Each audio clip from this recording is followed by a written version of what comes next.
The summer heat had a way of slowing everything down in the neighborhood, except her. From the first moment she moved in next door, she carried herself with the kind of calm confidence that made everything around her seem to pause.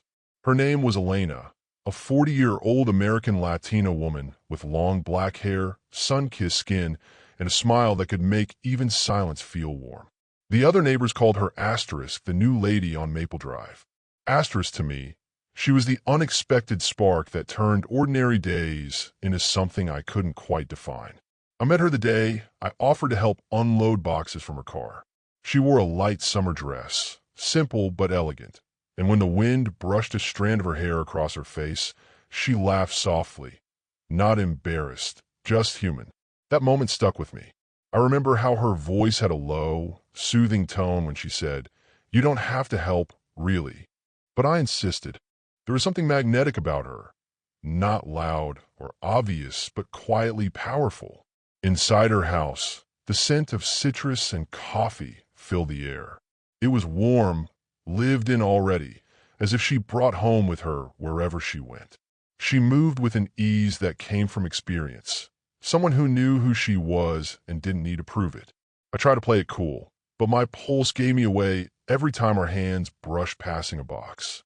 We talked about nothing and everything.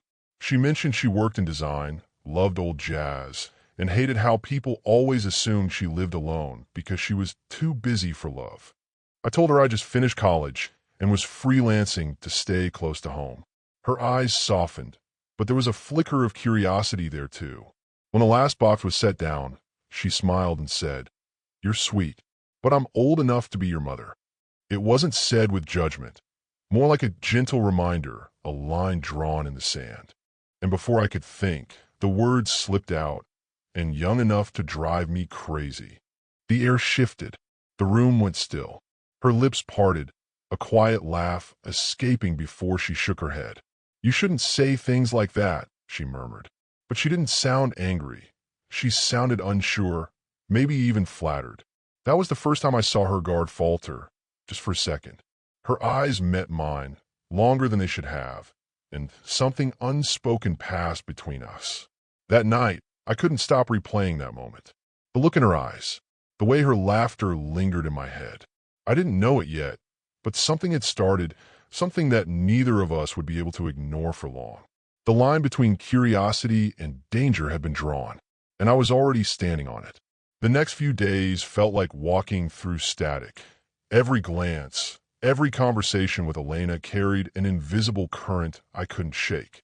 I'd catch her outside, tending to her garden, her long black hair tied loosely, a few strands falling against her face as she bent down to pull at the weeds. The sunlight always found her, kissing her lightly tanned skin and catching the faint gold in her eyes. She looked peaceful, but when she noticed me across the fence, something in her expression shifted, that quiet awareness that neither of us wanted to name. We started talking more. Simple things at first. Morning hellos, comments about the weather, harmless jokes about my inability to keep my plants alive. But beneath those words, there was rhythm, something soft, teasing, electric.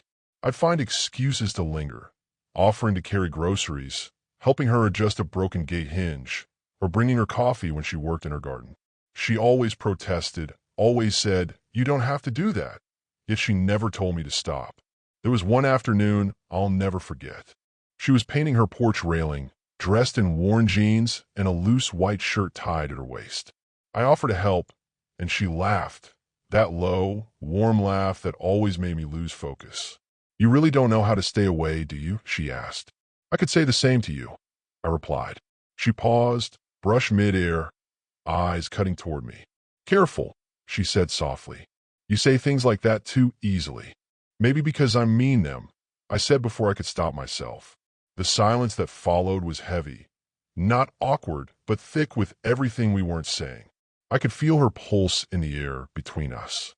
She looked away first, her voice quieter when she spoke again. "You're just a boy, chasing something you don't understand."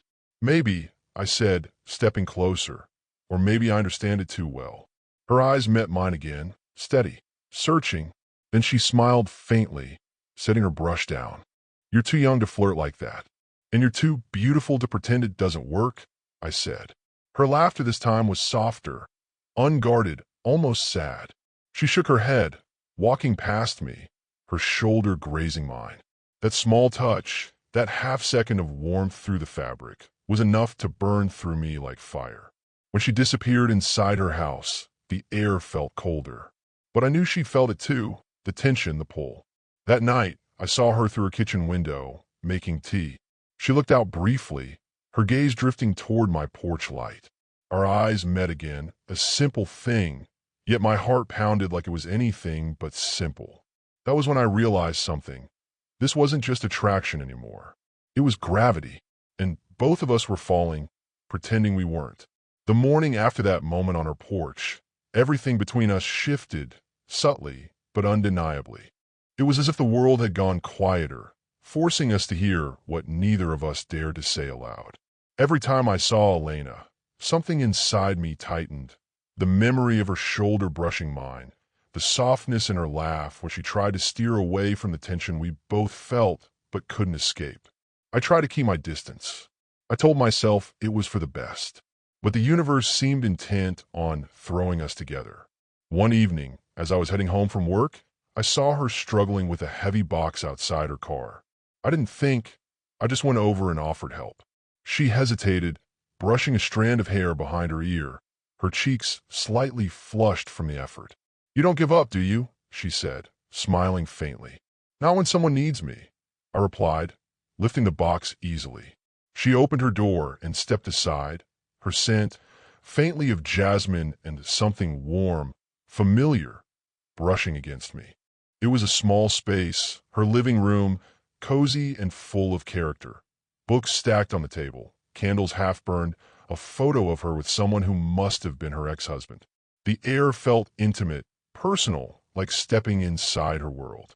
"Thank you," she said, closing the door behind us. I turned, and for a second, we were closer than we should have been. Close enough that I could see the faint smile lines near her eyes, the natural softness in her expression. She looked up at me, voice barely above a whisper. "You shouldn't always rush to help, you know. It makes people feel seen." "Maybe that's not a bad thing," I said quietly. She didn't answer. Instead, she moved past me, pretending to busy herself with unpacking. But her hands trembled slightly. That's when I realized she wasn't unaffected. She was holding back, fighting the same battle I was. As I reached to hand her another box, our fingers brushed. It was accidental, brief, but the warmth of it lingered. She froze for a heartbeat, her eyes flickering up to meet mine. The air between us felt thick, too heavy for the small room. "Elena," I started, my voice low, unsure where courage ended and recklessness began. She cut me off gently, almost pleading. "Don't," she said. "Please don't make me say what we're both thinking." Her tone wasn't cold, it was scared, vulnerable, like she'd been here before and knew how easily this could destroy something. I nodded slowly, stepping back, even though every part of me wanted to move closer. "You're right," I said, forcing a small smile. "I should go." But as I turned to leave, she spoke again, softer, trembling. "You make it very hard to be the sensible one. You know that?"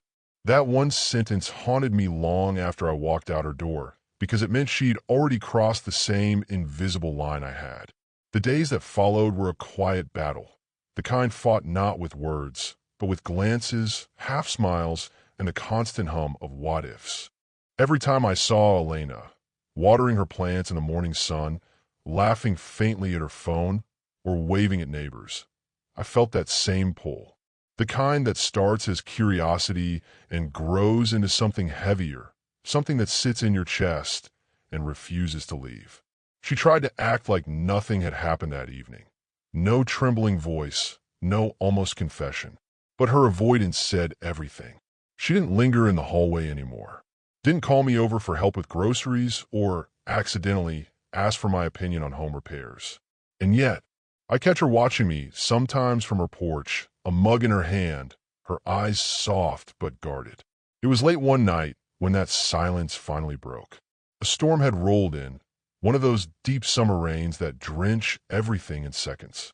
I was sitting by the window when I saw her outside, struggling to pull a tarp over her patio furniture. Instinct took over again. I grabbed an umbrella and ran across the yard. "Elena," I called out, barely audible through the rain. She turned, soaked, her black hair sticking to her cheeks, her clothes clinging to her in a way that made my pulse race and my chest ache at the same time. "What are you doing?" She laughed breathlessly, shouting over the thunder. "You'll catch a cold. Then we'll both catch one." I yelled back, grabbing the edge of the tarp with her. We wrestled with it for a minute, laughing between flashes of lightning until we finally got it in place. When it was done, we just stood there, rain pouring down on us, neither moving. The laughter faded, replaced by silence, the kind that makes you aware of every heartbeat. Her eyes met mine, and in that instant, everything unspoken pressed between us. The longing, the hesitation, the guilt. Water streamed down her face, but it wasn't the rain that made her eyes shine. "This isn't right," she said finally, her voice trembling. "I know," I whispered, stepping closer. "But it doesn't feel wrong either." She let out a shaky breath, looking away. "You don't understand. You're young, full of firsts. I've already lived mine." I hesitated, searching for the right words. "Maybe I'm not looking for a first," I said quietly. "Maybe I'm looking for something real." The rain fell harder, the wind howling around us, but the space between us felt still, suspended. For a long moment, she didn't move. Then, slowly, she reached out, her hand brushing the side of my face, rainwater mixing with warmth. It wasn't a kiss. It wasn't even a promise. It was something in between, fragile, fleeting, but real. Then she stepped back, whispering, "Go inside before we both do something we can't take back." But the truth was, we already had. The morning after the storm carried a strange quiet. Not peace, but something heavier. The kind that lingers when you've stood too close to a flame and can still feel the warmth even after stepping away. Every thought circled back to that moment under the rain, her trembling hand against my cheek, the way her voice broke when she said my name. I told myself to stay away for a few days, to let things cool down, but distance only sharpened the pull. The sound of her laughter echoing faintly through the shared courtyard, the sight of her curtains moving at night, it all became unbearable reminders of what we almost became. On the third day, fate found its way in again. I was heading out when I noticed her car hood open in the driveway. She stood there in a loose white blouse, her long black hair tied back, a faint crease on her forehead as she frowned at the engine. "You're going to burn yourself," I called out softly, pretending to sound casual. She looked up, startled, then sighed. "The car won't start. I think it's a battery." I was about to call someone. I walked closer, careful, like approaching a sleeping animal that might bolt at any sound. "Let me take a look," I offered. She hesitated. That hesitation lasted only a heartbeat, but in it lived 1,000 silent fears. Still, she stepped aside. "All right," she murmured, folding her arms. Our shoulders brushed as I leaned in over the engine, and I could feel her presence beside me. The scent of her shampoo, the warmth radiating from her skin, the quiet rhythm of her breath. Every sense seemed to sharpen. "It's just the cable," I said, adjusting it with my hand. "Try it now." She got in, turned the key. The engine roared to life. Her laugh filled the air, soft and relieved. "You're good at this," she said, stepping out. "Guess you owe me coffee," I teased lightly. Her eyes flickered with something unspoken, guilt, longing, maybe both. "You shouldn't keep making it harder for me," she said, her voice low. "I'm not trying to make it harder," I said quietly. "I'm just trying to be around you." That stopped her. The breeze picked up, stirring her hair as her expression softened. For a moment, it felt like time stilled, just us in that tiny strip of sunlight between two houses. Then, in a voice barely above a whisper, she said, "You don't know what you're asking for." "Maybe not," I admitted, "but I know what I feel." She closed her eyes for a second, as if collecting herself. When she opened them again, there was something different, calm, but sad. "You're kind," she said, "and that's exactly why this can't happen." And just like that, she turned, the warmth of her smile fading as she walked back inside. But the way her hand brushed mine as she passed told me everything she didn't say. She wanted it too. After that morning, Silence became her new language. Days passed, and I barely saw her. No wave from her window, no faint hum of music from her kitchen, not even the warm glow of her living room light spilling through the curtains at night. It was as if she'd turned herself invisible, retreating behind the safety of distance and routine. At first, I tried to convince myself to do the same, to stop waiting for the sound of her door, to stop glancing at her driveway whenever I came home. But every empty evening reminded me that pretending not to care hurt far more than the truth ever did. One night, I saw her again. She was standing outside, barefoot on the grass, her phone pressed to her ear. The dim porch light cast a soft halo around her. Her voice was quiet, but the tension in her shoulders told me something was wrong. When she hung up, she saw me. For a moment, neither of us moved. Then she sighed, giving a tired smile. Couldn't sleep either? I shook my head. Not lately. She hesitated, then nodded toward the small bench near her porch. Sit for a minute? The bench was small enough that our arms brushed when I sat beside her. The air smelled faintly of rain and jasmine, the same scent that always seemed to follow her. I didn't mean to disappear, she said finally. I just needed to clear my head. I get it, I said quietly. You're trying to do the right thing. She gave a soft laugh, not mocking, just weary. Funny thing is, I thought the right thing would feel easier. Her voice wavered on that last word, and I turned to look at her. In the porch light, her face looked softer. No makeup, just natural warmth. There were faint shadows on her eyes, proof that she'd been losing sleep too. You've been thinking about it, I said. She didn't deny it. I've been thinking about too much, she whispered. About how people would look at me. About what it means. About you. The silence that followed wasn't empty. It was heavy, alive. I don't care what people think, I said. I just care about how you look at me. That made her glance away, but not fast enough to hide the way her lips curved into the faintest smile. You're too young to say things like that, she murmured. Too honest, maybe, I said. She shook her head, half smiling. That's what makes it dangerous. Her hand rested on the bench between us, close enough that if I moved an inch, our fingers would touch. But neither of us did. We just sat there, the night filled with unspoken words. When she finally stood, she said softly, You should go home. Yeah, I said, but my voice betrayed me. Quiet, hesitant. As she turned to open her door, she paused. Thank you, she whispered. For what? For not making me choose tonight. Then she disappeared inside, leaving the door half closed. A gesture that felt like both a goodbye and an invitation. The next morning felt different, quieter, but not the same kind of silence as before. It wasn't distance this time. It was understanding. A fragile kind of peace that only comes when two people have already said everything that matters without needing words. I saw her again that afternoon. She was tending to the small garden between our houses, her favorite escape. The sun caught the edges of her black hair, making it shimmer against her lightly tanned skin. There was something gentler in the way she moved, like she was no longer fighting the moment, but accepting it for what it was. When she noticed me standing by the fence, she smiled. A real smile, warm and unguarded. You're up early, she said. Didn't sleep much, I replied, stepping closer. Still thinking? Always, I said. She shook her head with that quiet laugh of hers, the one that sounded like she was both amused and heartbroken. You make it sound like I'm something worth losing sleep over. You are, I said softly. Her hands froze in mid-motion. For a moment, all I could hear was the wind brushing through the leaves. Then she exhaled, almost in surrender. You really don't make this easy. I'm not trying to make it easy, I said. I'm trying to make it honest. She looked at me for a long moment. Her gaze was steady, but I could see the emotion building beneath it, the quiet ache of someone who wanted to reach out but knew she couldn't. Finally, she said, You're a good man. Someone your age shouldn't have to carry feelings that complicated. Maybe, I said, but feelings don't check IDs. That made her smile again, small, sad, and beautiful. She wiped her hands on her jeans, then walked closer to the fence.